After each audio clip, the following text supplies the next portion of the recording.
I wanted to talk about mental health and suicide awareness because it's something that I've always been passionate about, and that it's something that I think is important. And May is Mental Health Awareness Month. And one of the things that we're going to do tonight is kind of talking about breaking the stigma. These are kind of the sources I used just because I don't want anyone to, say, oh, where'd she get this from? So you do have a source list here. And mental health stigmas. So some of the things people might think about when you think of mental health is, oh my gosh, there must be crazy or dangerous, or that's self-inflicted, or mental health means different, right? Like there's just self-doubt, a lot of negative bullying, harassment, violence, reluctant to maybe seek treatment. I like this graphic up in the corner that's talking about, psycho, lunatic, weird, crazy, mental. These stigmas that people have heard over and over across the years. So how can we make that not be and how can we grow from it? So for me, I'm Heather. I'm a heterosexual white female. She and her pronouns. I'm currently married to Alpha, who identifies as a Black African American. I struggled with postpartum depression with my first pregnancy, and I also have walked alongside my ex-husband, my son's father, every day through his journey in his alcohol and prescription drug recovery, which has been a very rocky road for us for many years. And so definitely, if you guys believe in prayers, say a prayer for him. He's currently in recovery in Minneapolis again.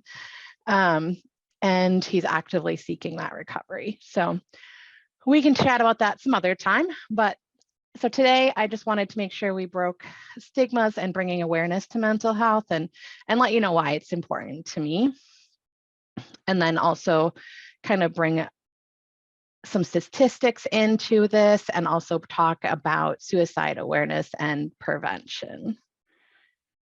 So I worked at Northwest Connections, which actually serves numerous counties that you can see down I think it's on your left, I don't know, side of the screen. And what Northwest Connections is an emergency mental health service, which is contracted with all the counties on the map there. And with that, they would partner with the county and law enforcement to be able to figure out the least restrictive measures for people in mental health situations. The numbers here on the screen, and I have the number listed numerous times throughout, but you could write it down here or on another slide in case anyone ever needs it. I worked both in their crisis call center and as a mobile crisis worker in St. Croix County. So I went out with law enforcement to de-escalate situations. Northwest Connections often wants to look at what the least restrictive means. So what that means is, what can we do to keep somebody safe, but in their own environment? Because going into an inpatient psych unit can be very intense, invasive, and not always the best option. Sometimes we did have to do emergency detentions, which would mean that they would have to go against their will.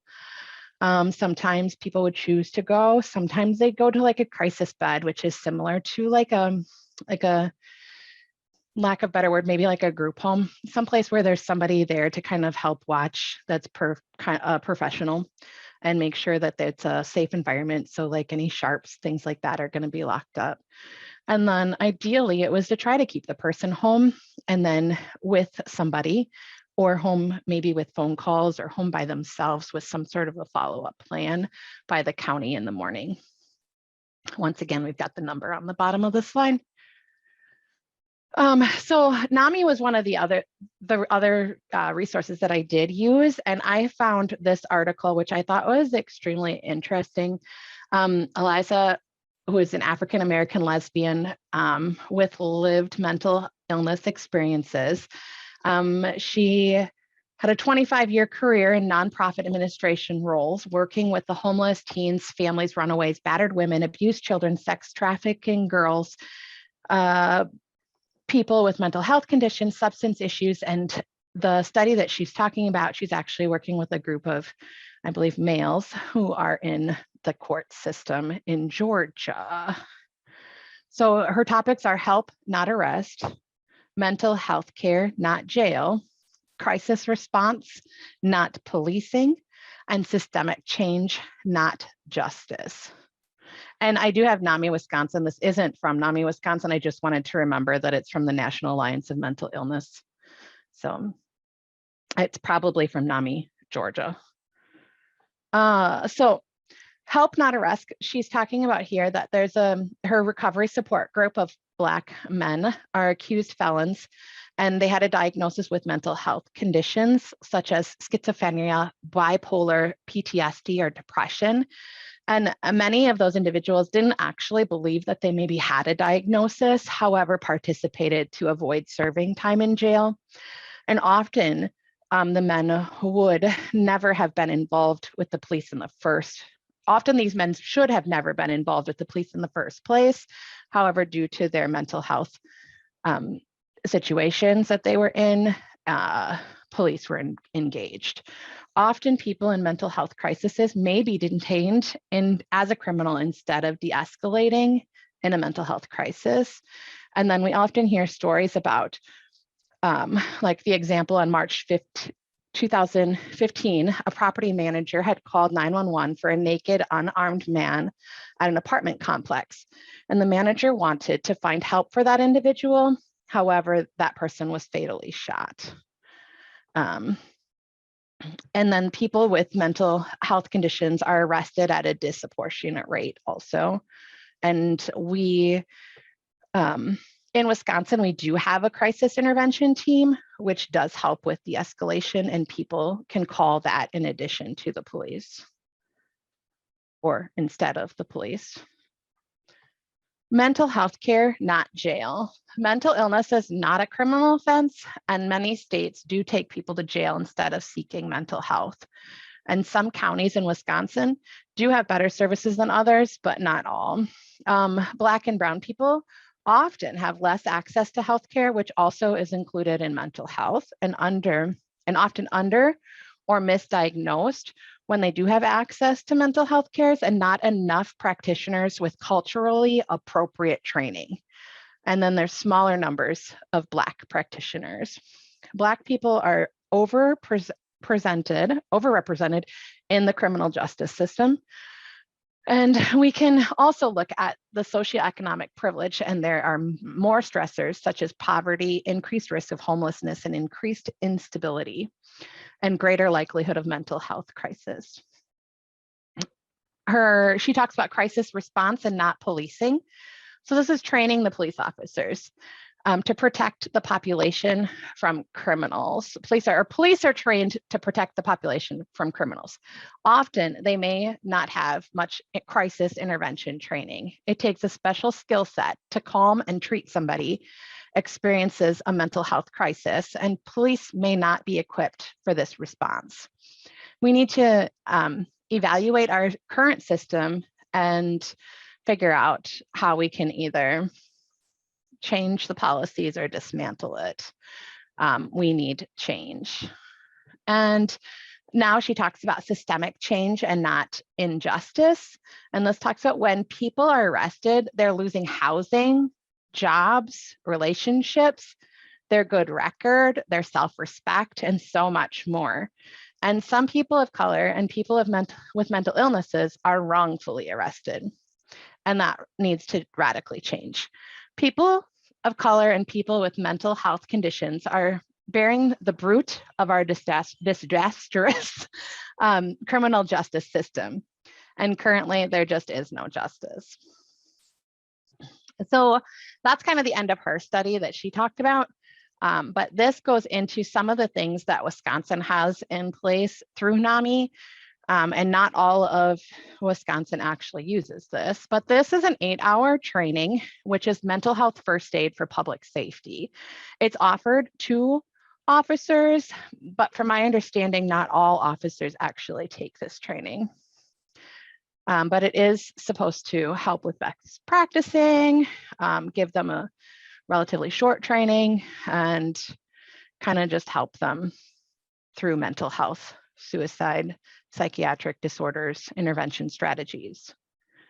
Wisconsin also has a crisis intervention team training, which is kind of cool. It's a 40-hour program, training for law enforcement on how to better respond to people experiencing a mental health crisis. It is not, let's see, the training is not done, unfortunately, by every officer or by every county or by every police department. I do know that St. Croix and Polk both do have some officers. However, that not every officer in St. Croix and Polk County are trained in this. So let's see here. So it started back in 2004. So this is something that's been going on for quite some time. And NAMI has been willing to continue to offer it. Their website, actually, you can pull up your county, you can pull up the police department and figure out if they are currently actually trained, if they're not available in your county, or if there is some. Here's just some facts I found on the NAMI website. So this is the criminal justice system. 37% of adults incarcerated in the state and federal prison system have a diagnosis of mental illness. 70.4% of youth in the juvenile justice system have a diagnosis of mental illness. About 2 million times each year, people with serious mental illnesses are booked into jails. About 2 in 5 people who are incarcerated have a history of mental illness, and 37% in state and federal prisons and 44% held in local jails. 66 of women in prisons reported having a history of mental illness, almost twice the percentage of men in prison, and nearly 1 in 4 people shot and killed by police officers between 2015 and 2020 had a mental health condition. Suicide is the leading cause of death for people who are held in local jails. An estimated 4,000 people with serious mental illnesses are held in solitary confinement within the US prison system, and 1 out of 3 Black men are locked up in jail prisons, which comes from that book. 1 in 5 US adults experience mental illnesses each year. 1 in 20 US adults experience serious mental illnesses each year, and 1 in 6 US youth aged 6 to 17 experience a mental health disorder each year. 50% of all lifetime mental illness begins by the age of 14 and 75% at the age of 24. Suicide is the second leading cause of death among people aged 10 to 34. I was in a training for mental health, and they told us, look around the room, 1 in 3 of you have a mental illness. So it's higher when you're in the mental health field. Demographic for mental health facts. So this I found kind of interesting because it talks about, non-Hispanic Asian, 14%. People have mental health diagnoses, non-Hispanic white, 22%, non-Hispanic Black or African American, 17.3%. And then you've got non-Hispanic Indian, American Indian, Alaska Native, 18.7%. And it keeps going on and on.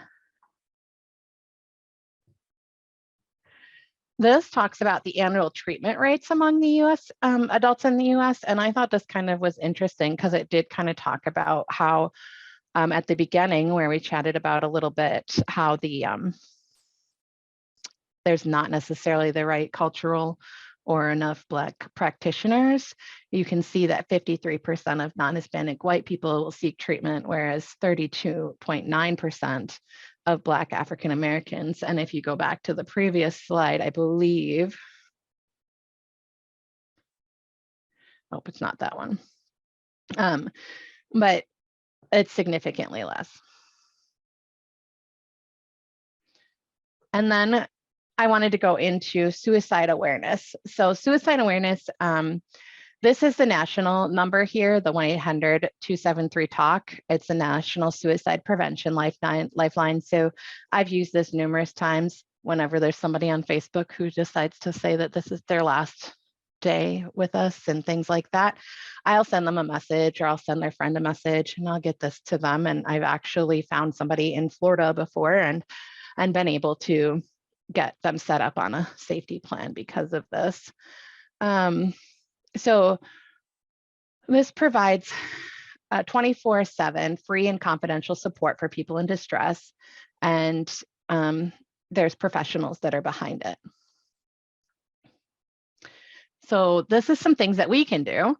These are some questions because sometimes it's like, well, why would I want to talk about it? But it's kind of the same thing. Why do we want to talk about it? We want to make sure there's bringing awareness, right?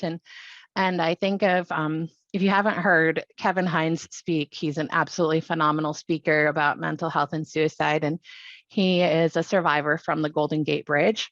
And his whole thing is, if somebody would have asked me, if somebody would have just said, how are you doing? I think is the question he wanted. But like, if they would have just acknowledged me, and every time he would walk down the street and nobody said anything, and finally he felt like somebody was going to, and the person asked if they would take his picture or take their picture. So these are a lot of different questions and different styles of questions that could be asked, but really the ones in the middle here are probably good enough of any. So have you wished you were dead or wished you could go to sleep and not wake up? Have you actually had any thoughts about killing yourself? And have you thought about how you might do that? And if there is a yes to any of those, it's probably a good idea to try to figure out either a safety plan, talk to a professional, contact one of those numbers, either through the national number or Northwest Connections. Here is what Northwest Connections was using when I left, which is a list of questions. I'm not 100% sure what they're using now, but we used the Columbia Suicide Rating Scale. And so these are similar questions. Have you wished you were dead or wished you could go to sleep and not wake up? Have you had actual thoughts of killing yourself? And then you'd go to the next part. Have you been thinking about how you might do that? Have you had these thoughts or had some intentions on acting on them? And then have you started to work out a plan or details on how you would kill yourself? And have you ever done anything or started to do anything or prepared to do anything to end your life? I actually had a friend last month tell me that she was thinking about getting a dumpster because she was going to get rid of everything so that nobody else would have to get rid of it. And needless to say, we got her connected with the doctor. Navigating a mental health crisis. This is from NAMI. So these are just some different warning signs. Giving away the personal, possessions, talking about it, saying goodbye, saying goodbye on Facebook, taking steps, making a change in a will, changing dramatically like their personality or behaviors, maybe an increased drug or alcohol use, saying something, withdrawals, failed romantic relationships, a sense of hopelessness. Maybe there's a history of suicide attempts, a history of family with suicide attempts. Maybe there's a sudden cheerfulness or calmness even. Maybe they're just really thinking about death. Stockpiling of weapons might be something.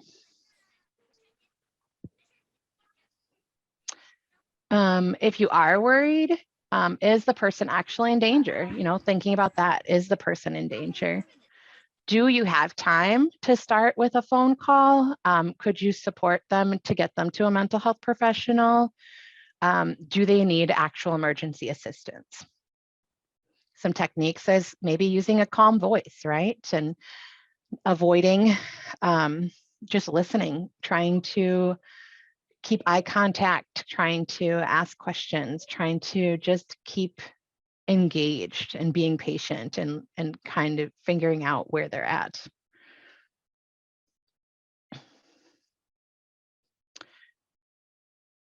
So this kind of goes through that same thing that we talked about before, but on the other one, just another version of it. Another little slide about how to set up a crisis plan. So this is what I used to do at Northwest Connections. I'd figure out what the person liked to do, maybe what they, are they on medications, their diagnosis is, have they had attempts, treatments, what they've, what their crisis lines are, getting mobile crisis involved if needed, contacting their people that are in their life, maybe their professional or non-professional supports. This here is a cool app that I have used in the past too, which is Safety Plan. I don't know if it's on, I think it's only on, I don't know if it's on Android, but I do know it's on Apple. But you can come up with a safety plan and you can put in here, like for yourself or for other people or whatever, you can put it in as, I'm gonna, first I'm going to use my coping skills, play my guitar, do a workout. I'm going to look at why I'm going to live, like I love my family, my friends. These are my family and my friends. These are my warning signs. Like I am going to argue, or I get, if I'm urged, to drink, then what can I do? I could call 911. I could call a helpline, a therapist, a friend, family, urgent care, psychiatrist, emergency department. This slide I just put in here because I learned something new, and I had always used the word completed suicide because committed suicide, is the verb commit, which can be viewed as kind of sinful, immoral, committing a crime or a sin. Rather, suicide is a product of mental illness. So it's an intolerable stress, pain, or trauma. And completed suicide really implies that you then were, if you didn't complete it, you were unsuccessful and another failure. So at that point, an incomplete suicide may be good, right? Because the person's still living, but at that point, that person then feels that they are another failure. Whereas died by suicide is similar to saying she died of cancer, and it would be more acceptable at this time.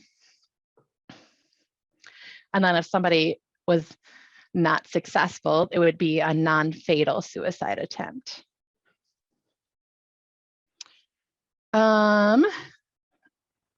Oh, I found this because I wrote this right around the Derek Chauvin trial stuff.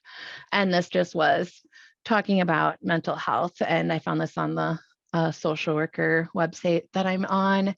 And I found it kind of interesting because, Facebook can cause so much mental health issues for people, and social media, and just the heightened trial was causing so much issues too.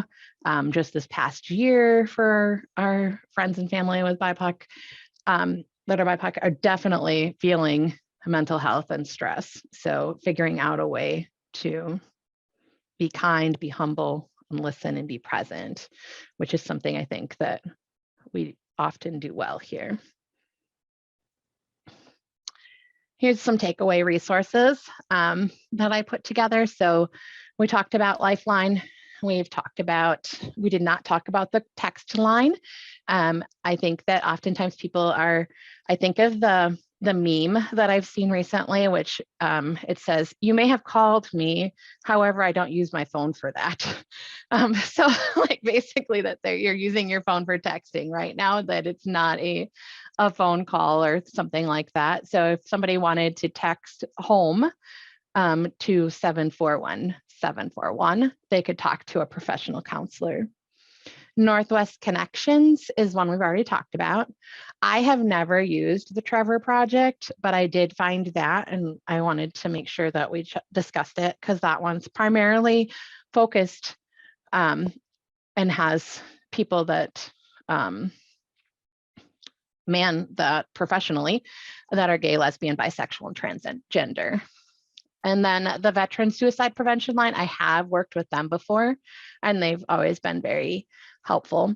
And then Anchor of Hope is actually just I did a presentation for them last week, the same presentation, and they're a recovery ministry in the area. That's it. So any questions?